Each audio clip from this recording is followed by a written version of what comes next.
ए की बात करते हैं तो दरअसल थर्ड ए में the electronegativity of group third A element initially decreases from boron to aluminium and then increases from gallium to tellurium. जब देखें, अब इसमें जब हम मूव कर रहे थे तो 1.0, 0.9, 0.8, 0.8, 0.7 मतलब डिक्रीज़ हो रही है। इसमें 1.5, 1.2, 1.0, 0.95, 0.9 मतलब डिक्रीज़ हुई। लेकिन इसमें क्या हुआ कि 2.0 उसके बाद डिक्रीज़ 1.5 उसके बाद इंक्रीज़ 1.6 इंक्रीज़। तो अब ये इस तरह से क्यों हुआ, इसकी कुछ ना कुछ वजूहात होंगी।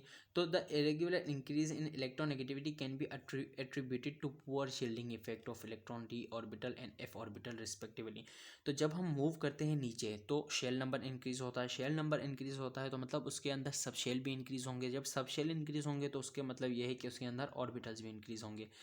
जब ऑर्बिटल इंक्रीज हो जाते हैं, जैसे सब शेल डी एंड एफ हो जाते हैं, तो उनकी जो शेप होती है वो ऐसी नहीं होती जैसी एस एंड पी की होती है, सही है।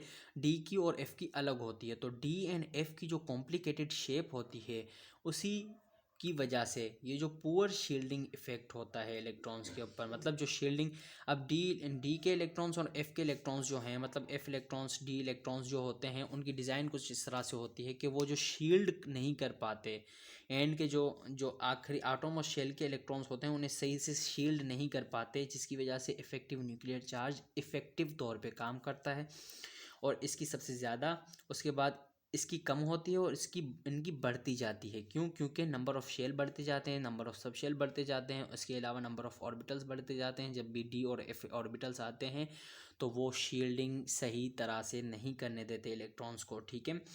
इसे अब हम फर्दर